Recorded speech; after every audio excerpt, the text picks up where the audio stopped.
Yeah, I had no idea why I ran that, but it was on there. I'd never run that before. So Thanks a lot. I was like, the heck is that? Wait a minute. Is it something that I don't know about? Am I being set up for something? also, we did start about a minute or so early, so I thought, hey, I Oh, haven't run that before. What's that? So, hey, everybody, and welcome I to thought I Pop was. Go the Writers. We weren't here last week, but we're going to blame the weather on that one Why because not? Jim had some power outages, and mine had also gone out, even though we're on opposite ends of the country. Yeah, So that was kind of weird. yeah, so we kind of went, that's a sign. Let's take the night off. Yeah, So, going out of business. but we are back, and we got some fun topics to talk about tonight. Um, how you doing, Jim? Good. How are you, sir? I am good. I am good. Been doing my usual stuff. I do want to announce one thing is that I have a new series that I'm working on with Ethereal Comics, Mm-hmm. and I am going to be a guest on their show on Friday night. And I think they'll start talking about the project. So we're still looking for an artist. I gave them some names of people I'd like to work with Mm-hmm. and some cover artists that I'd like to have, and those kind of pie in the sky hopes type. So I'm looking forward to having that conversation with Dustin over there and April Reyna and a few of the other folks. So that should be Wait, fun on Friday. April Rain. Reyna, Reyna. April Rain. Uh. I mean, is that really the name? Is it? Yeah, it's Okay. one word. Oh, okay. Reyna, I Reyna. thought like Christmas snow. No, no. I've never even thought about Rain. it. I've just known her. Um, I met her, and she's the one that got me hooked up with Ethereal. Um, I had met her in Phoenix. I used to do the Phoenix Comic Con a lot, and I need to get back there. It's been a few years now, but I met her on that and that little local group. Um, and I was driving home with Lisa from one of the weekends, and I had this idea for a children's book. And I kind of told it to Lisa on the ride home, and she's like, "That you should do that." So I came home and I ended up writing in like a day. Mm-hmm. And I put on the internet. I said, "Hey, I need an artist for a kids book. Anybody interested?" April jumped in and knocked it out. Just did some great pages, and it's available on Amazon now. It's called the Mysterious Monkey of the Monarch Apartments. Okay, love the title. Yeah, it's a fun little book. It was basically about a mother and her two kids who they just recently gone through a divorce. They had to move from a house into an apartment, and them dealing with all the changes in their life, and how this little monkey ended up being part of it. Mm-hmm. So, but yeah, so I posted a few weeks ago, or maybe a month or two back, that I was looking for some new writing work. She got a hold of Dustin and said, "Hey, you should get Dan." And then he and I talked. I told him about the project I had in the back burner on my mind, and next thing you know, we're moving forward. That's Script's great. already done, and And they have their own regular show that they yeah, they do. do a Friday night show where they get Oh, together and great. just kind of chat about what's going on, debut new art, stuff like that. Cool. So yeah, I've watched it once or twice since hooking up with them, but this will be my first chance to jump in. So Great. yeah, so we'll be doing that Friday night. But so what we're going to talk about tonight, we got a couple things we want to talk about. We want to talk about the Flash and the reception it's getting. Mm-hmm. We want to talk about the new Stan Lee documentary. Mm-hmm. But first, I want to bring up, and it's something we were just talking about, is I realized that I am a lot less picky about these movies, these superhero movies and stuff. And I have a theory Me about them. too. Me too. Yeah, yeah. And my theory is that you and I aren't different in age. Mm-mm. So we grew up on the same movies. Yeah, I would. The Sure. 60s Batman. Mm-hmm. Mm-hmm. Now, for me, when I was a kid, that's all we had, so I liked it. But Right. it's campy. It's not the Batman that I wanted. It's the Batman we got, and I liked it because I saw all the characters. You Yeah. know, Yeah. Superman, Mm-hmm. Christopher Reeves. Mm-hmm. People love that movie. Mm-hmm. I go back and watch it, and it's a little cringy at times. Okay. Well, it Okay, is from the late 70s. right. Yeah. Yeah. But we also had the Incredible Hulk TV show, Yep. Yes, we which did. couldn't even get his name right. Right. We had Spider-Man with the web slingers on the outside Yes. with Yep. Peter Hammond. Yep. We had a Captain America movie that his shield was the windscreen of his Yeah. motorcycle, and he wore Two. a There was motorcycle helmet. Two of those, two yep, I Captain remember. America movies. Yeah. Yeah, with Reb Brown was Mm-hmm. the actor who I Mm-hmm. actually got to meet at Disneyland one time. Mm-hmm. Wow. Um, yeah, he was just in line with me. I'm like, "Aren't you Captain America?" He goes, "Yeah, you're the first person ever recognized me." I went, "Oh my god!" Um, so we lived through all those, and the Roger Corman Fantastic Four, and the Mark Salinger Captain America, Mhm. and the fake or the Doctor Strange movie, and just we lived through these really lame ass attempts at doing the comics. Yep. The two DC Justice League or Super Friends live action specials, the Oh my God, yes, challenge of the superheroes and roast of the superheroes. Yeah. yes, yes. Yeah, Dan, I always say this a lot. We could not afford to be choosy. In fact, we consumed all that stuff because it was all that we had. Oh yeah, yeah. And any chance to see a superhero in live action. And we had a lot of animated shows too, for that Right. matter, but we really craved seeing them in live action, and Yeah. you took it. Oh you, yeah. you know It's and it's and you not necessarily liked it. You did, but you just sort of rolled with it because it was what we had. I mean, my head would have exploded if we had all what we have now oh back yeah. then. My It's head like exploded as it was, back then. I remember in elementary school, all the kids in school were excited for Kiss Meets the Phantom of the Park. Yeah, That's sure. a horrible movie, but we loved it because that Yep. was Kiss. That was like, you know. Uh-huh. But so when I sit down and I watch these movies, I tend to have a little bit less. I don't expect as much from them. I turn off the critical. I will go into some. If a movie comes out and says this is the greatest thing since sliced toast, Mhm. I'm going to watch it critically. And there's a lot of movies that have been lauded for being, these wonderful films that I've come out of going Sure. no. But I don't do that with superhero movies. I just kind of turn the critical part off, and I'll pick it apart later. But it's like I enjoyed Quantum Mania, I and did I too. rewatched it last night with the commentary track on, and listening to Peyton Reed and Jeff Loveness. I think I like the movie even more because of the earnestness in which they made the movie. Hmm. The decisions they made were made, you understand why they make those choices. And Yeah. now, would they have been the same choices I made? Probably not in some cases. In other cases, I went, I like that. Some of the choices they made that I went, I wouldn't, but now that I see what they were thinking, they're bringing certain things back around. Yeah. They're focused on this different aspects of characters. Yeah.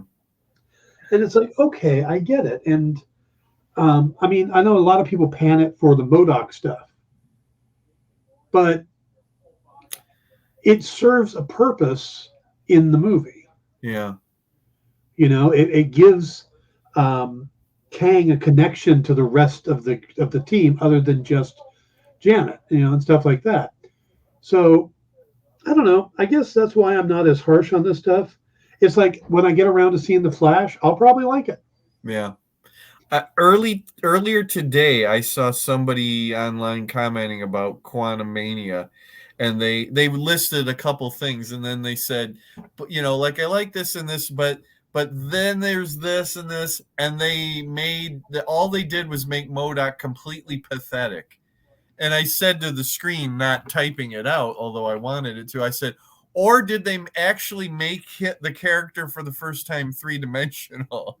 You know what I mean? It's like, well, yeah, all we've really had in the comics is just sort of a one, I mean, he's just sort of a one-dimensional bad guy kind of a thing. I mean, they actually tried to make it a character that maybe you feel something about. And yes, he is pretty pathetic, but that's what they chose to do instead of literally just having just another bad guy, one-dimensional, one-note bad guy. But the thing is that MODOK is pretty pathetic.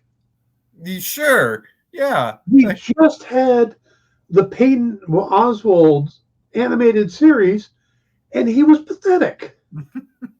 Yeah. So I don't get where all of a sudden, oh, he should be. No, he's a silly character. Yeah. He's a giant floating head with baby arms and baby legs. I love Jack Kirby. I have a special place in my heart for him. Yes.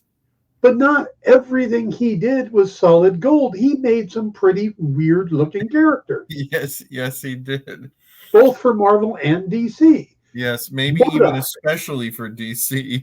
Yeah. MODOK and Arnim Zola are not great looking characters. They turned out to be great villains because of the way they were written, but not everything Jack drew was a home run. Yeah. And it's funny, in the movies they didn't even attempt to do Arnim Zola, this thing with a face in it, where his stomach should as be. As close as it got to it is there's a drawing on the table in his lab. Yeah. I think they knew better, which surprises me that they went the route of MODOK. That's what he looks like in the comics. But you know what? I mean, they wanted to take a note from the past, Ant-Man's past, and bring it in a new way, bring a character back. Well, and then the other thing they said, which I thought was absolutely brilliant, is one of the complaints is, well, Kang got beat by Ant-Man. And they point out that Kang is not Thanos. Yeah.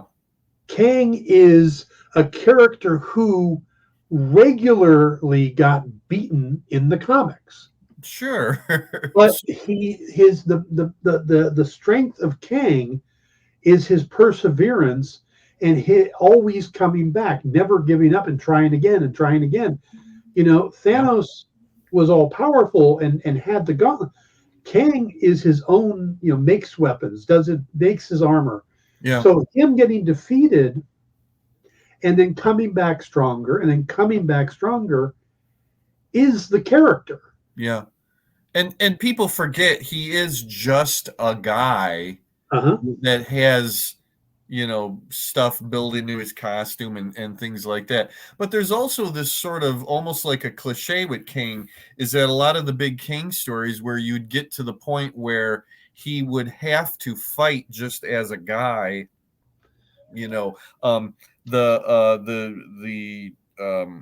Kurt Busiek Kang storyline that he did in Avengers now many years ago, that came down to the point where I think he literally fought Captain America just like it's just two guys fighting, with no real special thing or whatever, and he gets his ass handed to him.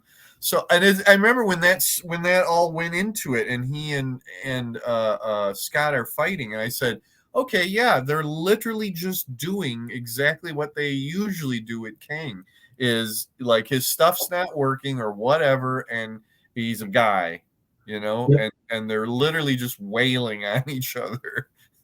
There's also a great part in the commentary where they talk about MODOK's hair. And that they actually debated putting a toupee and making it a toupee so they could pay that joke off later, so that he would look more. And I think they should have, because the character looks silly, but at the end where he's dying, Uh-huh. that metal bar across his forehead is Uh-huh. gone. It's like broken and gone. Oh, And the okay. character looks a lot better at that point. Okay. And I I think think they it, should have done it just because it would have made even more people go even more nuts oh about yeah, but the toupee was great. Or I guess there was also a line that he was supposed to say to Janet. He goes, Miss Van Dyne, we finally meet. And she's supposed to turn and goes, I have no idea who you are. And it's true, because he came around after she was gone. Yeah. Yeah. So, I mean, there's a lot of stuff that they talked about putting in it, but when you watch the commentary, you really get the earnestness in which they did things, and they point out some really important stuff. And I think it's weird with the fan base, and they do this with a lot of movies. I remember the Ben Affleck Daredevil movie, Mm-hmm. and one of the big complaints about that was that he let the one guy die on the train tracks. Mm-hmm. And for me, I watched that and went, okay, this is the character's arc, going from being a vigilante to becoming a hero. Mm-hmm. As a vigilante, bad guys die. That's part of it. A Yeah. hero gets justice without taking So to me, that was part of the story arc. Yeah. But a lot of people complained about that because they want these characters to be as they believe they should be the entire time. Yeah. Yeah. They don't want to see the characters like Superman in Man of Steel, killing Zod. Mm-hmm. Well, no, Superman doesn't do that.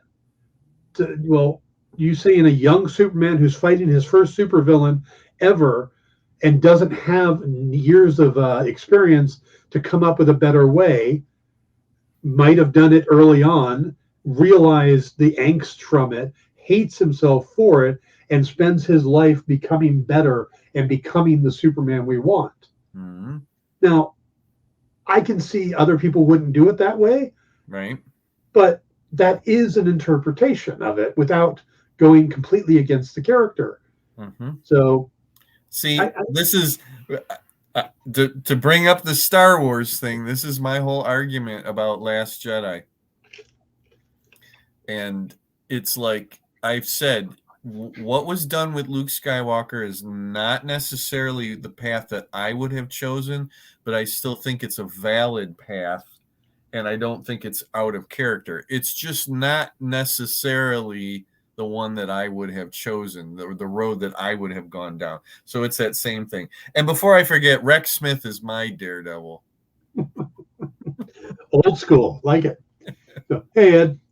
Hey, You know, my problem with the prequel or the sequel trilogy has nothing to do with how they handled Luke Skywalker. mm-hmm. I don't particularly like what they did, but I get it. That's their choice. Yeah, that's what I'm saying. Yes. My two biggest complaints about the sequel series, one is that they took away our happy ending for our heroes Sure. that we earned through 3 movies, Sure. and they took it away for no apparent reason. Uh-huh. They could have done those movies without Luke, Leia, and Han. They didn't have to be in those movies. Yeah, I think people would have howled then with the actors, and despite what happened with Carrie Fisher, with the actors still being around, I think that there would have been some. Or they could have done them in smaller roles, not made them. And and the fact is, how do we start off with Han? He and Leia are estranged or divorced, even. Their kid is the bad guy. I don't like any of that. Okay. Because they should have just let that be done. But What's interesting about that is that Lucas had a very nebulous idea for 3 more movies. So he also would have had to address the idea of evil rears its head again Yeah. and that they don't get their happy ending. So I mean, I guess maybe the solution would have been to just go so far down the timeline that you're not connected with any of the, Yeah. those characters or even their children for that matter. There were ways they could have done it without sacrificing the happy ending. Mm, And for me, Kylo Ren is one of the worst villains of all time. I know how you feel. I know how you feel about Kylo Ren. So, and it's tainted me to Adam Driver. Oh, what I you mean the new Reed Richards? that supposedly that's not happening now. Oh, I didn't know it was even close to maybe happening. Well, they're saying now the contract negotiations have fallen apart with him and Margot Robbie. So Okay. I I didn't know what to think about any of that. I Again, I don't necessarily like it when they have one of these actors who is so closely associated with another franchise, another superhero franchise, and in fact, the other superhero franchise, and then they draw them over because really, then you start to, it's Harley Quinn as Sue Richards. You know, I I agreed that she would have looked the part and maybe could have even played the part, but I don't know about these people. I know it's all money, but it's like, why would you want to be stuck in another franchise all over again? yeah, Yeah. I mean, I asked that same thing with Chris Pratt, as far as, Guardians, and then he's in the Jurassic World movies, and I don't know. I mean, it is all money. I get that. look at Samuel L. Jackson. Yeah, We'll sign yeah, up for any of them.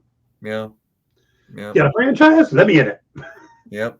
I hear you. So wait, Harrison Ford. Yeah. who was the other two people that was rumored along with those two? An actor who I don't know that well, and then for Ben Grimm, they were actually going to cast David Diggs, who was from Hamilton. Oh, okay. So a black American Jewish actor. I I really question that. It's like, why choose a black actor for a character who is not going to be human for very long in it, and then cover him up, and then have everybody say, "Oh yeah, you have one black actor, and now he's suddenly a big rock guy."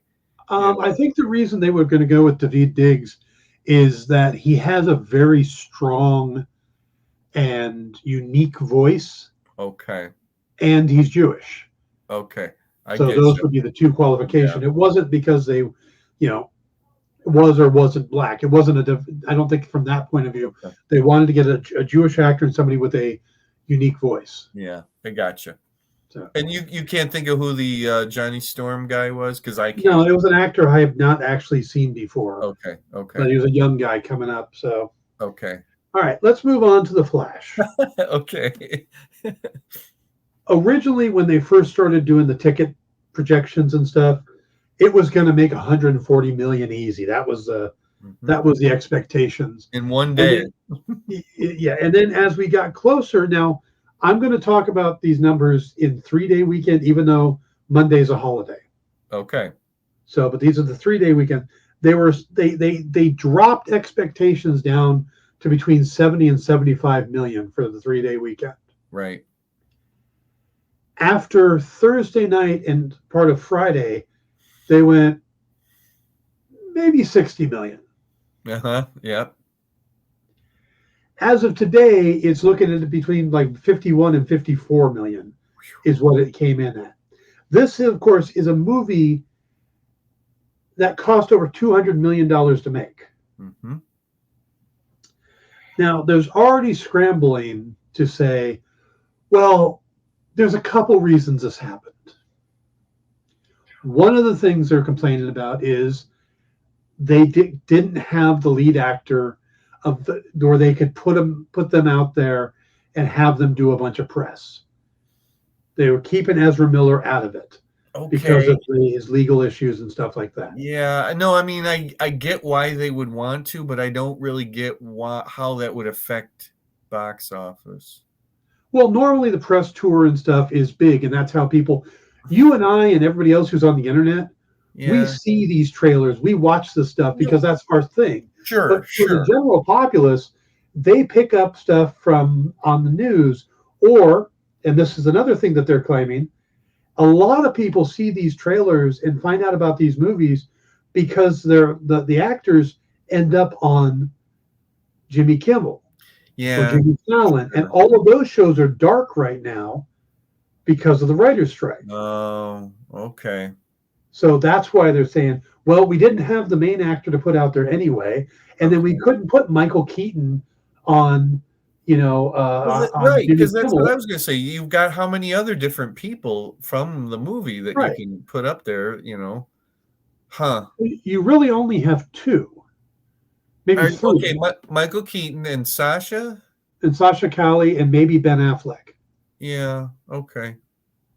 But other than, I mean, and none of that. I mean, the star is Ezra Miller. Yeah. So, but I don't think that's as a big thing because you look at like Spider-Man Across the Spider-Verse didn't have late night TV to premiere on. Right. See, that's where I'm Transformers going Beast with this. Wars or Yeah. No, The I Little mean, Mermaid. okay, and the general populace would have, I mean, if they hear The Flash, if they Yeah, went to if they went to see the other DC movies, they know. yeah, Plus, you have that name recognition from the CW show. yeah. No, no, I agree with you. I think those are BS So, responses. so what is it? Is it is it just timing, or is it literally I think it's three things. okay? I think A, it's the backlash against Ezra Miller. Okay, uh-huh. I think that is a factor. Okay, I pretty much agree with that. Yeah. I think B, it's this mamby-pamby way that Warner Brothers has been making the transition to the Peter Safran and James Gunn stuff Mhm. because they had these four movies still to come out. Yeah. They made the change, but they haven't really come out and said, "Oh, this is going to play. This isn't." Mhm. It's like if you've seen the movie or you know what the post credit scene is, it's a neat little moment, but there's no way that that is going to lead into the new stuff. Okay, that was my question. So all I have done is I read the Wikipedia plot description. Okay. And what that described as a post-credit scene seemed to be just a little piece of fluff. Well, see, that's the thing is that they filmed that scene three times Okay, and I've heard this. I've with heard three this. different actors. Right. Mm-hmm. Keaton, then Affleck, and then this other character, other actor. Yeah. And the Keaton one happened when the plan was for Michael Keaton to become the Batman going forward. Mm-hmm. Right. When that fell apart and those people in charge were kicked out, Right. And he was supposed to be in Batgirl. yeah. Yeah. And then the change, they got Ben Affleck because they're like, well, we're going to keep um, Henry Cavill as Superman. We're gonna try to hang on to these actors. So Mm-hmm. they brought Affleck in. Mm-hmm. Well, when James Gunn and Peter Safran came on, they're like, no, we don't want that. Mm-hmm. So, and they weren't under contracts for any of those things. It's just the interim team went, no, we'll do this, and then it's like, no, we won't do that. Yeah. So they replaced it again with this other, more of an Easter egg thing. Mm-hmm. Now, had they been on top of it and had the new Batman cast, the Batman for the Brave and the Bold, and had that actor Yeah. at the ending, that would then suddenly make, oh, okay, so some of this stuff is going to stay. But Yeah. when you bring up this character that there's this actor that there's no way in hell he's the new Batman going forward. Mm-hmm. You know, the big thing everybody's talking about is, well, Batman's going to be older than Superman. And it's like, okay, what James Gunn actually said is that Batman's going to be a little older than Superman. Mm-hmm. And he wanted Superman to be in his late 20s, Mm-hmm. which would mean Batman's probably in his early 30s, maybe mid 30s. As he probably should be. Yeah. Yeah. Not a 62-year-old actor who has already come out and talked about how much he hated playing the character in the first place. Wow. I thought he was older than that. Wow. Nope, 62. Wow, he's not that much older than me. Oh, Ed, you saw the movie and didn't see the post-credit scene?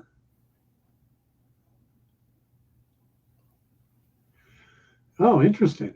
And you know what's funny is Wikipedia describes something else, actually. So I don't know. Maybe is there two? Is there two? Is there a post and mid? I don't know, Ed. No, he didn't say. I only know of the one. Okay, I'm looking at it really quick. What's Yeah, the other one? okay. It lists something different. It says in a post-credit scene, blah blah blah, which is different from what you're talking about. All right, hang on a second. We're going to put some spoilers up, I was gonna say, put that old spoiler thing up which we there. should be okay because Ed's already seen the movie. Okay. All right. It says in a post-credit scene, Barry tells a drunken Arthur Curry about his experiences traveling the multiverse. Oh, okay. I've heard about that too. Okay. So That's maybe there is called two. a post-credit scene. Okay, so maybe there is two. You're talking about George Clooney. Yes. Okay, so I didn't know where that occurred in the movie. So it's in post credits. That's what I'm told. Yeah. Oh, well, that's interesting. I wonder, how that all works. Aquaman, Ed. Arthur Curry is Aquaman. So is Jason Momoa's character. Yeah, yeah. But so, and I think that's part of the problem is that we still don't know what's going to happen to the Snyderverse characters or the DCEU characters. Plus, we've got Blue Beetle coming out, and James Gunn has already come out and said, well, Blue Beetle is going to be one of the the characters in the new universe, but the first movie is going to be Superman Legacy. So, Yeah. and then what's going on with, no, it was at the end of the movie that wasn't a post. Oh, so Clooney wasn't was at the end, but it wasn't the post credit. Okay. I get you. Okay. Okay. Two things. It seems to me that this is like them saying this is the end of the DCEU. Right, which is what they're supposed to be doing. Yeah. Literally, like it's done, and but we still have these two other movies. Although what you're saying about Blue Beetle is, I don't think I've heard that before. We still have an Aquaman movie. James Gunn was recently on the Inside of You podcast, which is hosted by Michael Rosenbaum, the guy that played Lex Luthor on Smallville. Yeah. And they're old friends. I mean, Rosenbaum played Martinex in the Guardians of the Galaxy movies. Right. Well, he said on the show that Blue Beetle is a character in the new DCU, or will be part of the DCU. It's the first character, but the first film is going to be Superman Legacy. Okay. I don't think I had heard that thing about that Blue Beetle was going to be part of the DCU. Yeah. That's my other point. Blue Beetle is going to die a horrible death, and I'm talking about the movie. If this is what's going on with this Flash movie, ain't nobody gonna know anything about out there in the greater world. They're gonna hear Blue Beetle, and they're gonna say, "What?" I think actually, I don't think so. Okay. Because my third reason why I don't think the Flash did well is that this is the 5th multiverse movie in 2 years. Spider-Man: No Way Home. Mm-hmm. Doctor Strange and the Multiverse of Madness, Mm-hmm. Spider-Man Across the Spider-Verse, Yeah. and then Everything Everywhere All at Once. All of these things have done multiverse, and Yeah. now the Flash. Now, even though the Flash was supposed to come out in 2018, he Yeah. got bumped and bumped and bumped and bumped and bumped. Yeah. Um, 2018. I mean, what? yeah. Wow. Yeah. Whew. So I think that's part of the problem is that we've been doing so much on multiverse that I think people are burned out. It's multiverse fatigue. Right. Now, the reason I think Blue Beetle will stay away from that Mm-hmm. is number one is that it's not one of the Snyderverse characters. Yeah. It doesn't have the stink of Black Adam attached to it.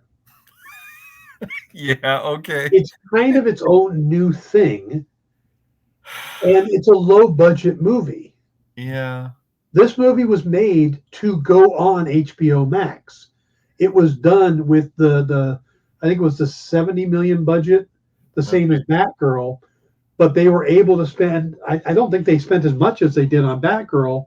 And when Safran and Gunn looked at it, they went, "We can put this in the theater." Oh, I mean, they are. It's no longer HBO Max. No, this is going to be in the theater. Okay. So it's a lower budget, means it's turnaround. It could do 40 or 50 Yeah. and be considered a success.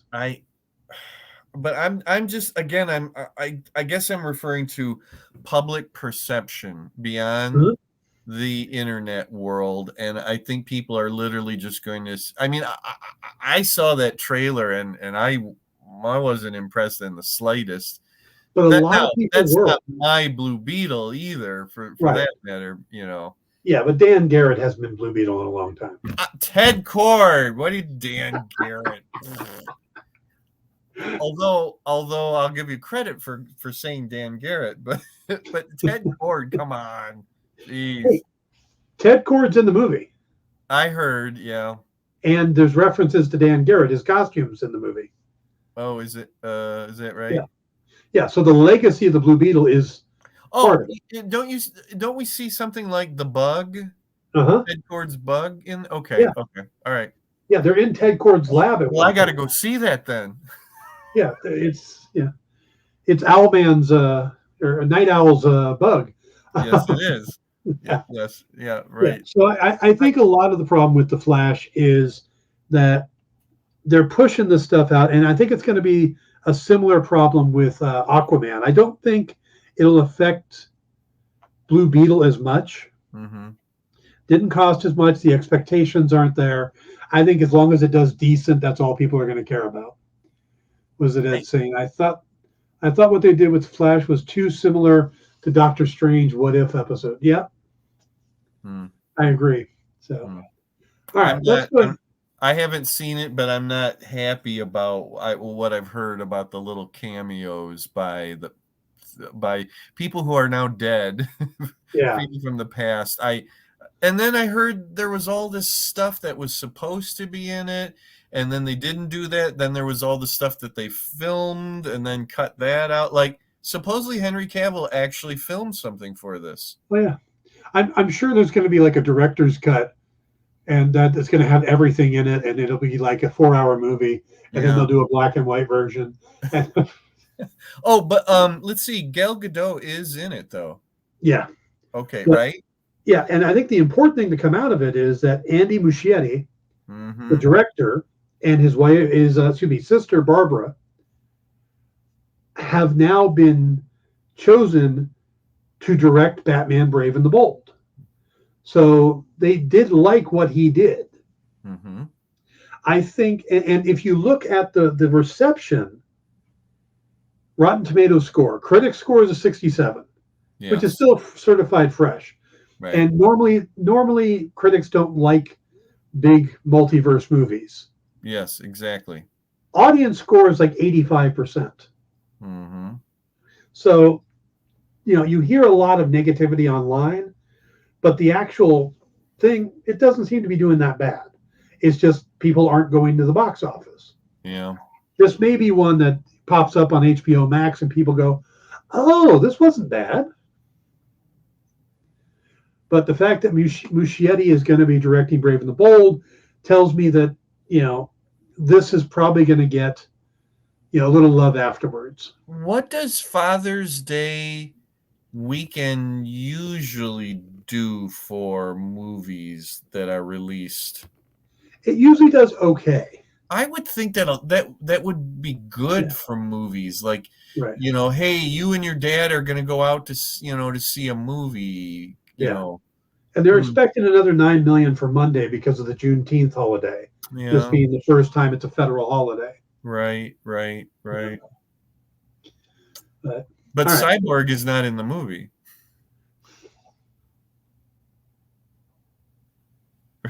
I'm just We're right.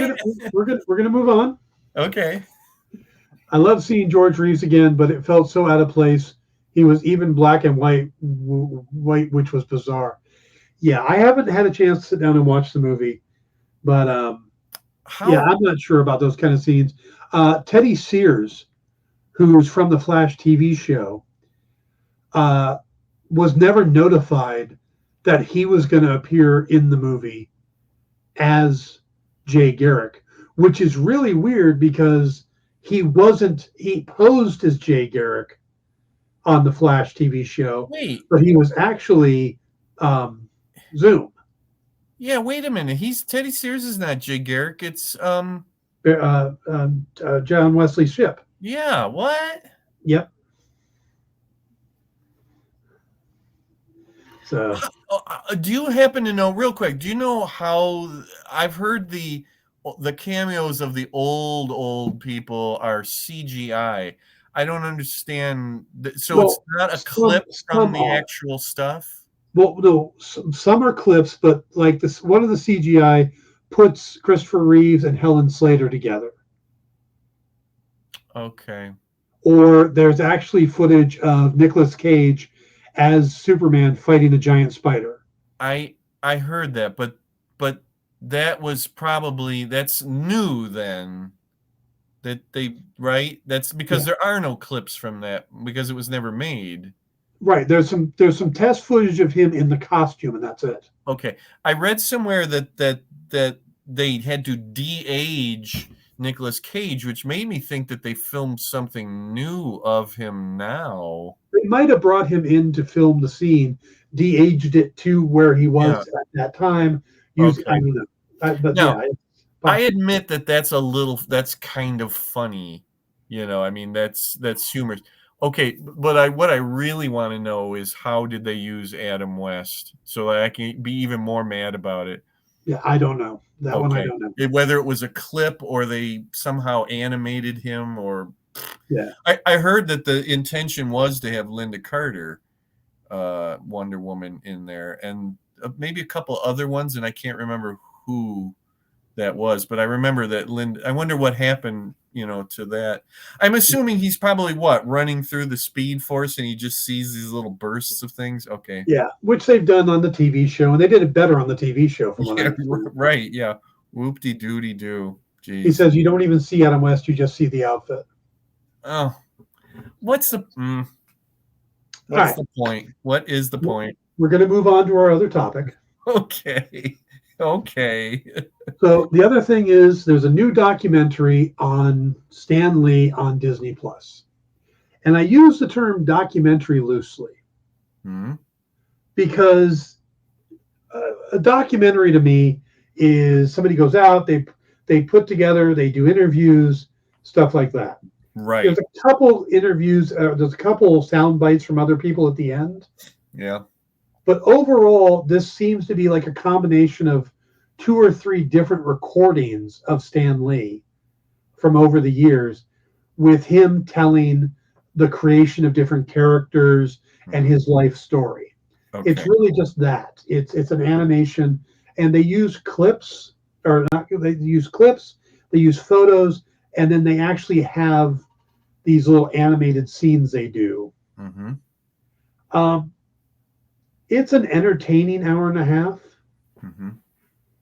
but it is not, nor is it presented as a be all and end all definitive origin of Marvel Comics. Hmm. It is if you took Stan Lee's biography and just brought it to, Sure. made a movie out of it. You're getting one perspective, Yeah. basically.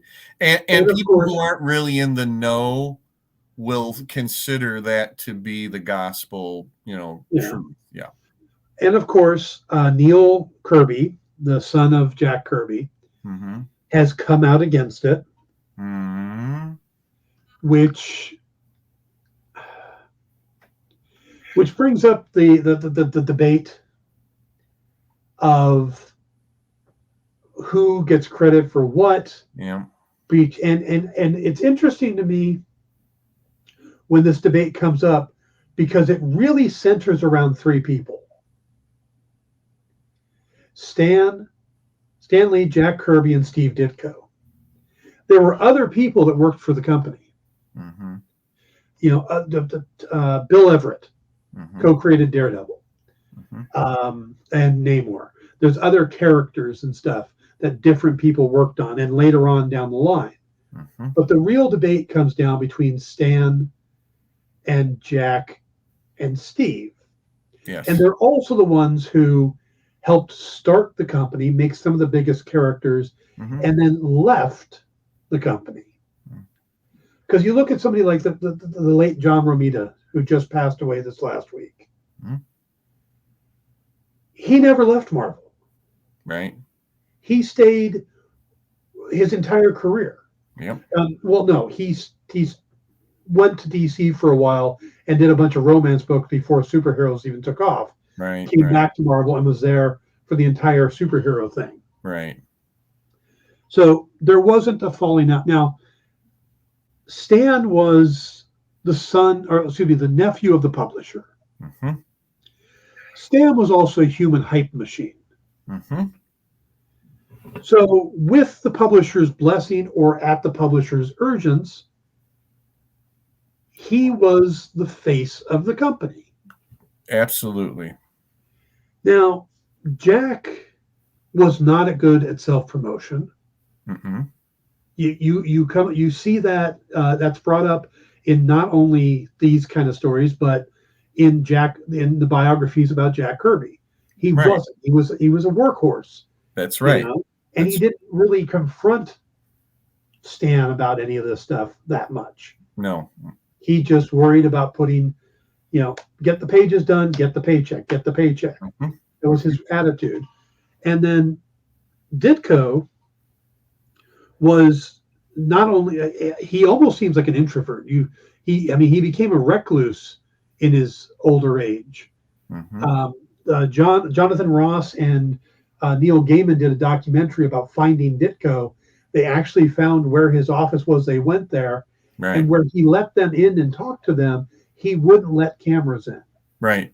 There are no photos of the guy other than a couple early photos. Right. His whole philosophy was that the work should speak for itself. That Right. he did not need to say anything, go into a whole big thing and make it about him. He felt it was the work. The work, here it is. It's on the page. It's published. This is what it is, and you talk, and you don't make. And in some ways I almost agree with him that you don't, make a superstar out of the person. Right. It's the work that should always be the focus. Right. But I think Stan's approach is what made Marvel successful.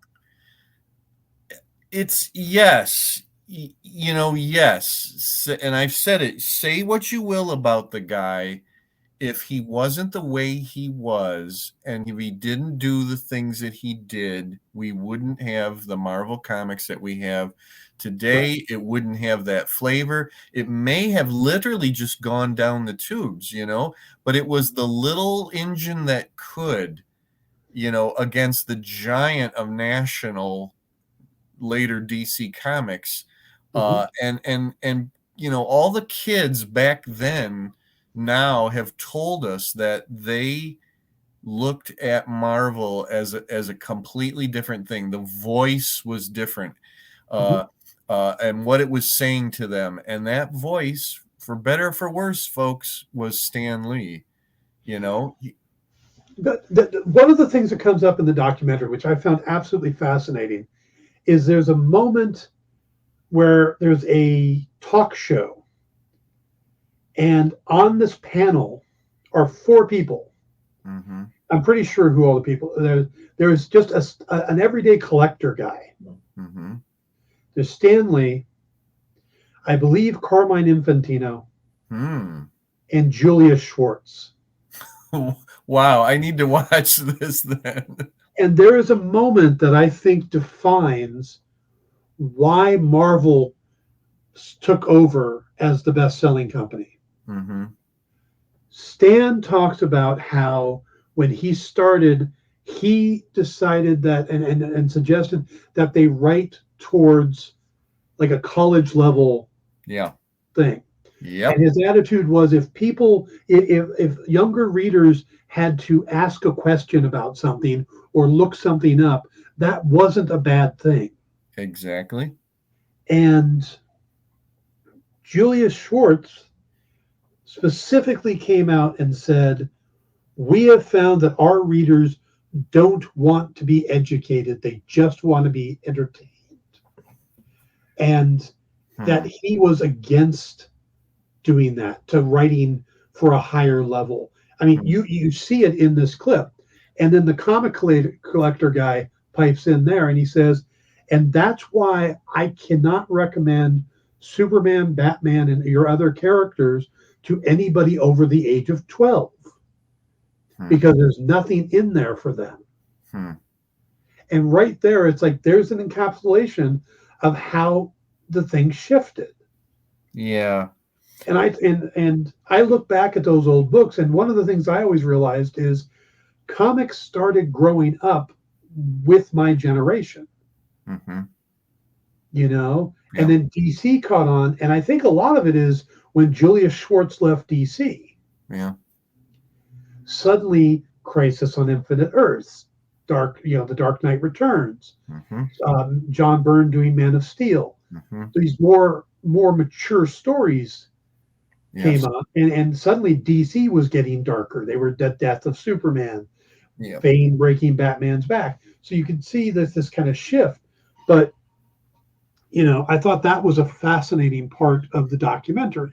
It's, speaking from my own perspective, I started getting my own comics around the end of 1972, going into 73, where my dad was buying me comics. There were some comics sitting around the house, and they were mostly deceased things.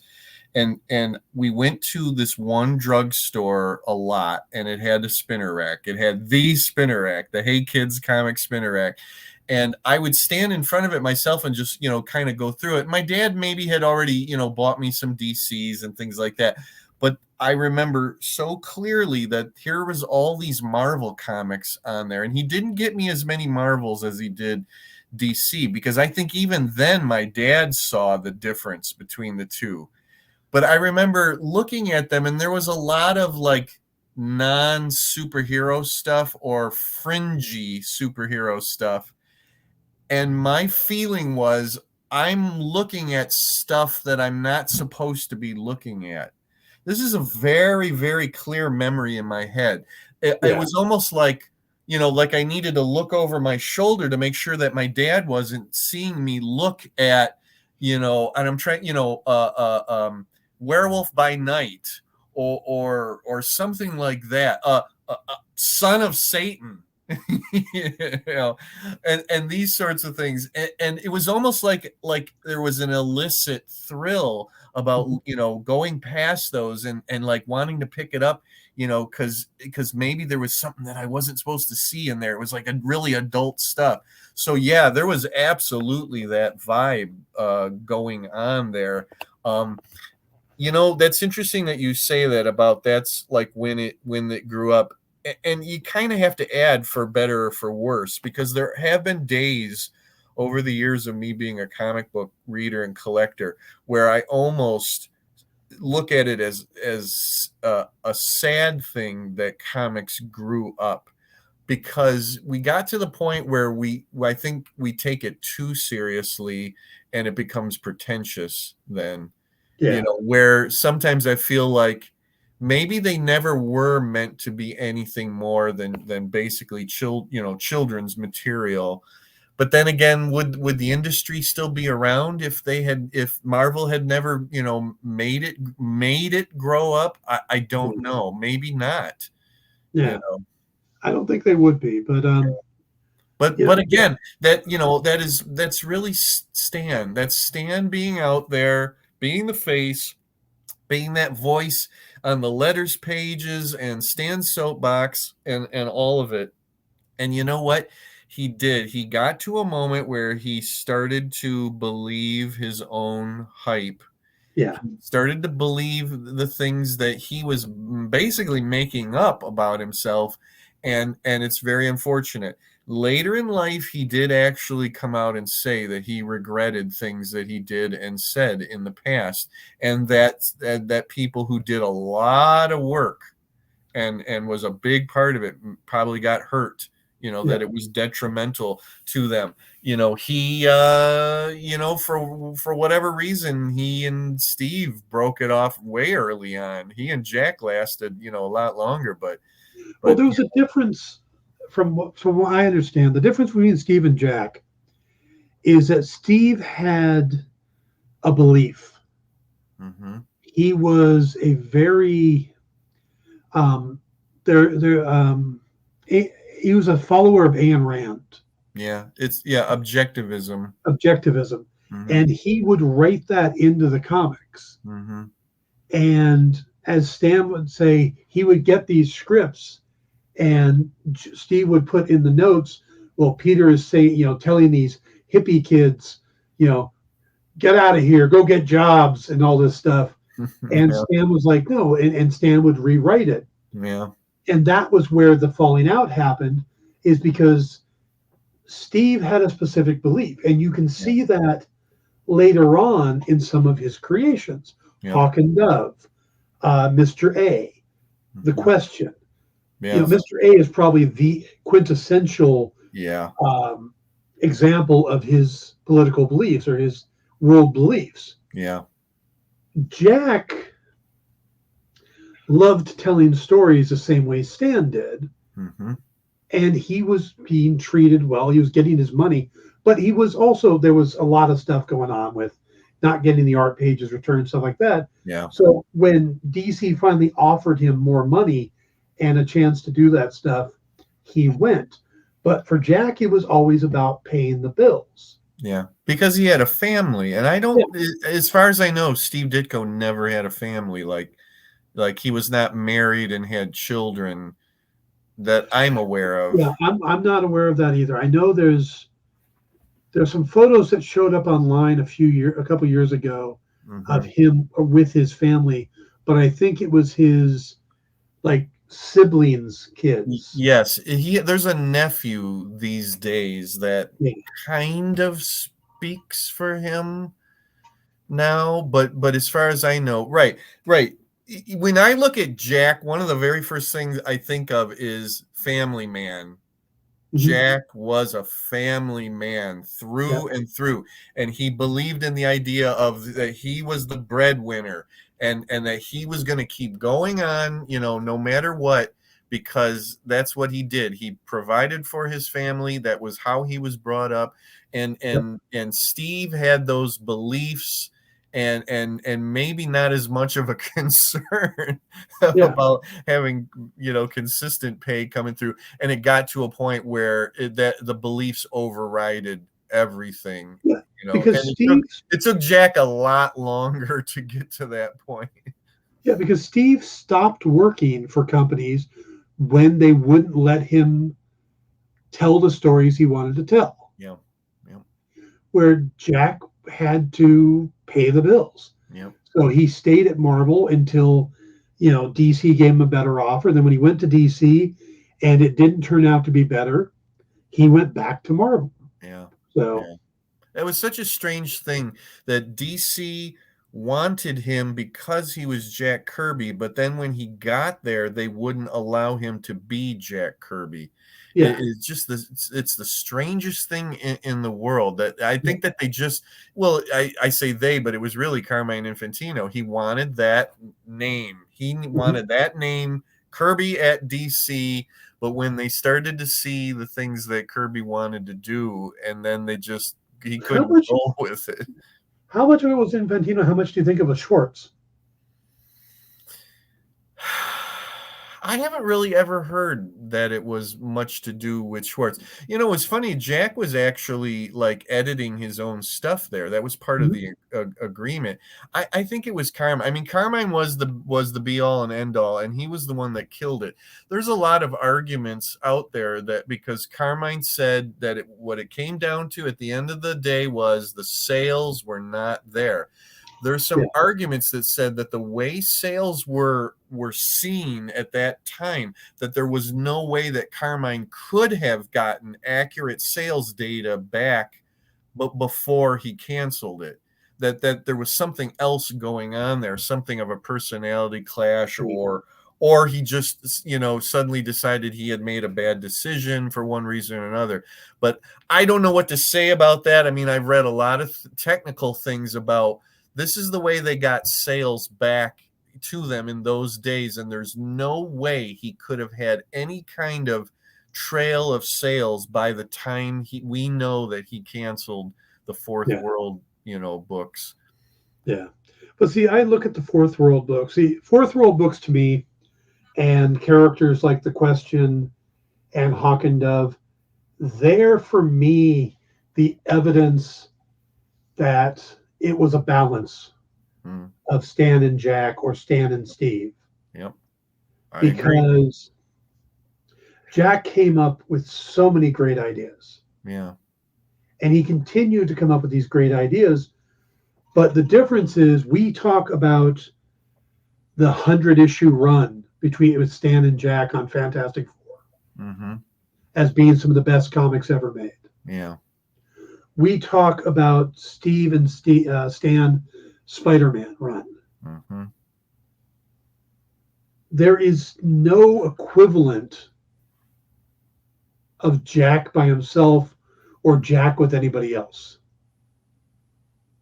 Even Jack and Joe Simon in the early days, That's what I was going to say. There is that in the they're, early they're, days. but it's the stories aren't applauded. It's some of the creation and how much they put out. Yeah, and it is also the time in which they were doing it. There was no call for anything but these are kids' stories. Let's get them out Yeah, quick, sort of thing. I mean, but that was an amazing team, but still very different from yeah, Stan and yeah, Jack. I've often considered Jack a genius, and by that I mean a literal genius. And I found over the years that geniuses tend to be somewhat socially crippled, that they're a genius in what they do, but past that, um, I got to this by reading interviews with Jack, and he was a very difficult man to follow his train of thought when yeah, he was trying to explain something. He could explain things through his drawing board, but man, he was really hard to follow. And that's when I got to the point where I said he must have been a genius. They used to call that an idiot savant, where you're brilliant in this one thing, and then everything else you're fairly crippled yeah, otherwise. And again, he needed another person there who, and you know what? It's funny because Joe Simon was the face of Simon and Kirby. He yep, was the businessman, and he was the more or less go-getter. He was the one out there getting them work.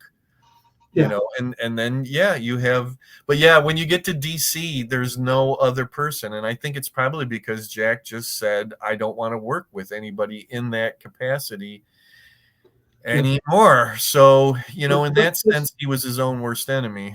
take take two beloved characters: Silver Surfer for Jack, Yeah, Spider-Man for Steve. yeah. Do people love Silver Surfer because of the look, or is it the look and the angst and the humanity he brought out. Yep. Is it just Jack's artwork, or is it the combination of what Stan brought to it? Mm-hmm. Spider-Man, would Spider-Man be as popular if Steve wrote him the way he wanted to, where, or was it Stan bringing in the humor and the real life problems and stuff?